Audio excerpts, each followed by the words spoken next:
Hello मेरे सभी प्यारे बच्चों, ये हमारा वीडियो है क्लास 10th की जो हमारी सीरीज चल रही है जिसका नाम है विज्ञान पंचामृत सीरीज। और विज्ञान पंचामृत सीरीज का ये अगला वीडियो है और इसी कड़ी में आपके लिए ये है हमारा पार्ट 3।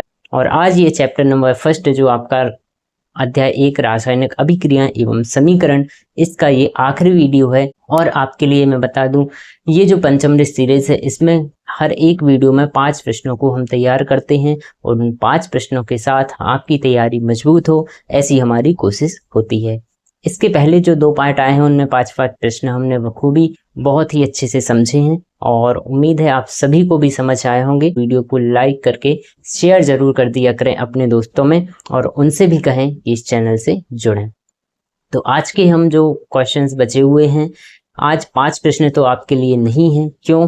क्योंकि इस चैप्टर से अब कुछ क्वेश्चंस बचे ही नहीं हैं। तो इस चैप्टर से सिर्फ 3 क्वेश्चन रह गए हैं जो मैं आपको करवा रहा हूं। आपके एग्जाम पॉइंट ऑफ व्यू से बहुत इंपॉर्टेंट जो हैं क्वेश्चंस, वही हम सॉल्व करते हैं। और क्लास 10th के बच्चों के लिए ज़्यादा से ज़्यादा इस चैनल पे जुड़ें। इसके अलावा अदर क्लासेस भी आपको अवेलेबल हैं और 11th और 9th की क्लासेस भी आने वाली हैं। 12th की चल ही रही है, अभी बोर्ड्स की ही स्टार्ट की है। चलिए, ये हमने लिया आपका 1 मिनट और अब हम अपने वीडियो में आगे बढ़ते हैं और देखते हैं आज का हमारा पहला प्रश्न और इस अध्याय का 11वें क्वेश्चन की ओर। तो अब हमारा क्वेश्चन है कि दैनिक जीवन में उपचयन अभिक्रियाओं के प्रभावों की व्याख्या कीजिए। इसमें जो आता है हमारा संचारण और दूसरा होता है विकृतगंधिता। तो संचारण की अगर हम बात करें, जिसे कोरोजन कहा जाता है, और आपने सुना ही होगा लोहे में जंग लगना। लोहे में जंग लगना ही क्या होता है? संचारण कहलाता है। जब भी कोई धातु होती है हवा और नमी के संपर्क में आती है तो वह धीरे धीरे नष्ट होती जाती है, इसी को कहते हैं हम संचारण। संचारण मतलब किसी भी धातु की गुणवत्ता में कमी आना। अब ये हमें कहाँ पे देखने को मिलती है? जैसे लोहे पे जंग लगना, आपके घर में जहाँ भी लोहा होगा वहाँ पे आपको, और पानी के संपर्क में होगा, नमी के संपर्क में होगा, तो वहाँ जंग आपको देखने को मिलती है। फिर इसके बाद साइकिल में आपको मिल सकती है और भी काफ़ी चीज़ें जो लोहे से बनती हैं, उनमें ज़्यादातर आपको ये चीज़ें जो संचारण है आपको देखने को मिलेगा। तो अब हम बढ़ते हैं विकृत ग्रंथिता की ओर। विकृत ग्रंथिता है क्या? देखिए, आप ये जो कुरकुरे चिप्स वगैरह होते हैं जो तेल से बनते हैं या वसा युक्त जितने भी खाद्य पदार्थ होते हैं, वो सभी, उन सभी को अगर बहुत दिन हो जाए या फिर ऐसा हो जाए कि वो हवा के संपर्क में आ जाए, नमी के संपर्क में आ जाए, तो फिर क्या होता है, इनसे गंध आने लगती है और इनमें क्या होता है, वसा युक्त जो खाद्य पदार्थ होते हैं उनका ऑक्सीकरण होने लगता है। ऑक्सीकरण होता है जिसके कारण वह बहुत ही ज़्यादा उनकी जो गंध होती है वो सही नहीं होती है और स्मेल आने लगती है उससे, तो गंध और स्वाद में परिवर्तन आ जाता है, जिसे हम कहते हैं विकृत ग्रंथिता। और इससे बचाव के क्या उपाय हैं? तो जो कुरकुरे और चिप्स वगैरह के पैकेट्स होते हैं, इन सभी में नाइट्रोजन से भर दिया जाता है, जिससे कि वह बाहरी वातावरण से उनको हवा ना मिल पाए, नमी ना मिल पाए और वो खराब होने से बच सकें। तो हम वसायुक्त खाद्य पदार्थों का हवा में ऑक्सीजन के कारण गंध और स्वाद में परिवर्तन आ जाता है, जिसे विकृत ग्रंथिता कहा जाता है। तो होपफुली ये दोनों ही चीज़ें बहुत सरल थी, बहुत इजी हैं और आपसे बन जाएंगे। चलिए अब हम बढ़ते हैं अगले क्वेश्चन की ओर। ये वाला जो क्वेश्चन है ये रिएक्शन से संबंधित है और यहाँ है कि टाइप ऑफ डिकम्पोजिशन रिएक्शन। तो वियोजन अभिक्रियाओं के प्रकार हमें बताने हैं। वियोजन अभिक्रियाओं के जो प्रकार हैं, वियोजन का मतलब होता है कोई एकल पदार्थ होता है और टूट करके 2 या 2 से अधिक तत्व बनाता है, 2 या 2 से अधिक यौगिक बना सकता है, इन सब का निर्माण करता है। तो होता क्या है कि ये जो रिएक्शन के प्रकार हैं, वियोजन अभिक्रियाओं के प्रकार, तो वियोजन अभिक्रिया कैसे कैसे हम करवा सकते हैं उसके आधार पे ये प्रकार हैं।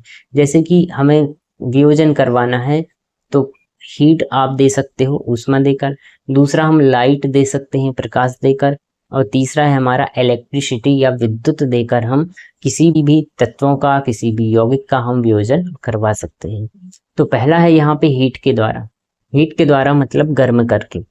तो गर्म करके किसका होता है? गर्म करके होता है आपका कैल्शियम कार्बोनेट का CaCO3 का, इसको अगर हम गर्म करते हैं तो फिर कैल्शियम ऑक्साइड बनता है, साथ में कार्बन डाइऑक्साइड आपको देखने को मिलता है।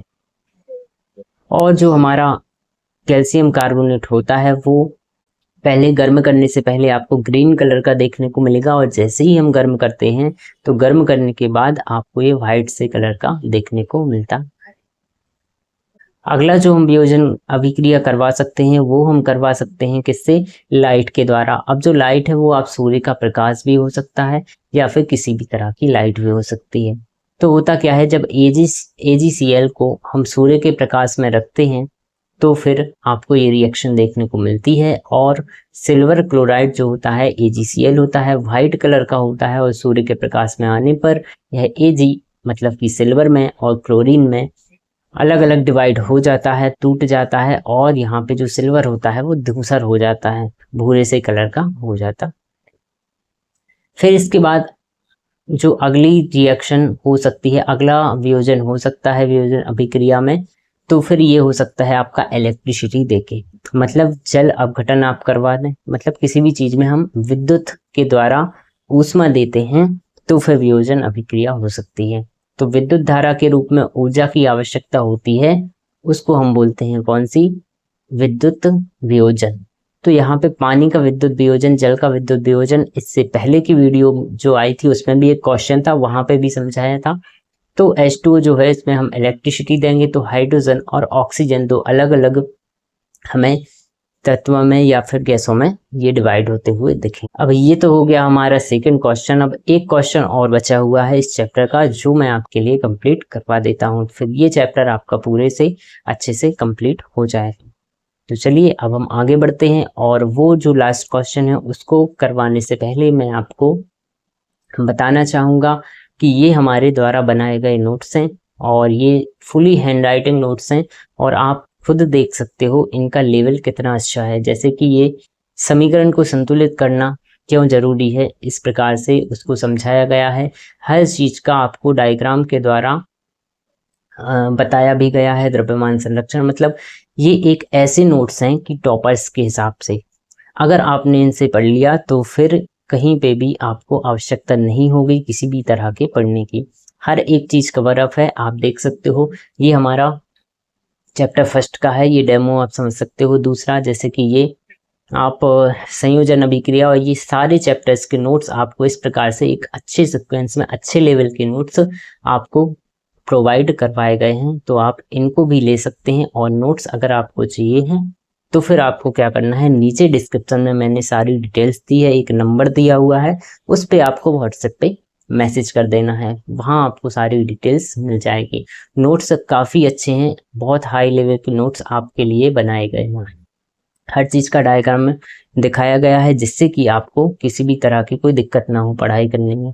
अगला देखें आप, जैसे कि आपका ये 5 चैप्टर का है, और यहाँ पे मैंने कुछ ही स्लाइड रखी हुई हैं नोट्स की। तो ये 5 चैप्टर का है, जिसमें एक कोशिकीय जीव जो अमीबा है ये भोजन ग्रहण कैसे करता है इसके बारे में बताया है। तो आप देखो इसको, अमीबा स्टेप बाय स्टेप सारे डायग्राम भी बने हुए हैं, ये भी आप चेक कर सकते हो। यहाँ पे जो और ज़्यादा इम्पोर्टेंट फैक्ट होते हैं वो अलग से मैंने लिखे हुए हैं, तो वो भी आप चेक कर सकते हैं। फिर इसके बाद अगली जो स्लाइड है, ये मानव का पाचन तंत्र मैंने दिखाया है, मतलब ये बीच बीच के मैं लेके आया हूँ, लेकिन अगर आप चाहें तो हर एक चैप्टर के नोट्स बिल्कुल परचेस कर सकते हैं। इसके लिए आपको हमसे कांटेक्ट करना पड़ेगा, नंबर दिया है, व्हाट्सएप पे मैसेज करना पड़ेगा। चलिए अब हम बढ़ते हैं आज का हमारा जो आखिरी क्वेश्चन है उस पे, और जो लास्ट क्वेश्चन है इसको भी आप बहुत ही अच्छे से समझ लीजिए। और जितने भी विद्यार्थी, जितने भी बच्चे आपके दोस्त हैं, आपके साथ पढ़ते हैं, तो फिर उनको इस चैनल से जरूर जोड़ें। आने वाले समय में, अभी तो साइंस चल रही है, अब मैथ्स की भी मैं सोच रहा हूँ वो भी क्लास स्टार्ट होगी, तो आपको वो सारी वीडियोस देखनी है। चलिए अब देखते हैं हम अब आज का, और इस फर्स्ट चैप्टर का लास्ट क्वेश्चन आपके साथ है। अब फिर सेकंड चैप्टर स्टार्ट होगा। तो चांदी की वस्तुएं कुछ दिनों तक खाली हवा में रखने पर काली क्यों पड़ जाती हैं, इस परिघटना का नाम और बनने वाले काले पदार्थ का रासायनिक सूत्र बताइए। तो होता क्या है, जो सिल्वर होता है इसको अगर हम कुछ दिनों तक खुली हवा में रख देते हैं तो सिल्वर सल्फाइड बनती है और सिल्वर सल्फाइड की एक काली परत जम जाती है।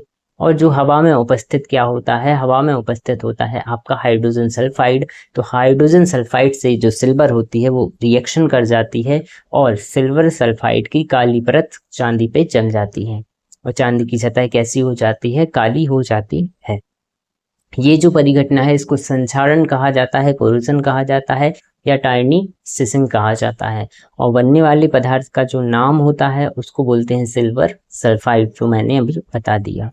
फिर इसका रासायनिक सूत्र पूछा गया है हमसे, तो हमारे पास ये चांदी है मतलब Ag है। इसकी रिएक्शन किससे होती है, हवा में उपस्थित H2S मतलब हाइड्रोजन सल्फाइड से। तो फिर और साथ में हवा में ऑक्सीजन भी होती है तो ऑक्सीजन से भी क्रिया करती है, मतलब ऑक्सीजन की उपस्थिति में से क्या बनता है आपका सिल्वर सल्फाइड बनता है, Ag2S बनता है और H2O जल बन के बाहर हो जाता है। चलिए ये थे हमारे चैप्टर फर्स्ट के सारे क्वेश्चन जो आपको 13-14 मैंने करवाए हुए हैं, 3 पार्ट में हमने कवर कर लिए हैं। और अब हम मिलेंगे चैप्टर 2 के साथ अगले वीडियो में। और आपकी तैयारी अच्छी होती जाए और वीडियो को शेयर ज़रूर करते चलें। अगर आपको इन क्वेश्चंस को याद करने में दिक्कत होती है तो सबसे अच्छा तरीका मेरे हिसाब से तो ये है कि आप करें क्या, क्वेश्चन को, इस वीडियो को मतलब कम से कम 2 से 3 बार देख लें, क्योंकि जितने ज़्यादा बार आप देखोगे आपको क्वेश्चंस लर्न होते जाएंगे, कोई दिक्कत होने वाली नहीं है। चलिए तो अब हम मिलते हैं अगले वीडियो में। राधे राधे।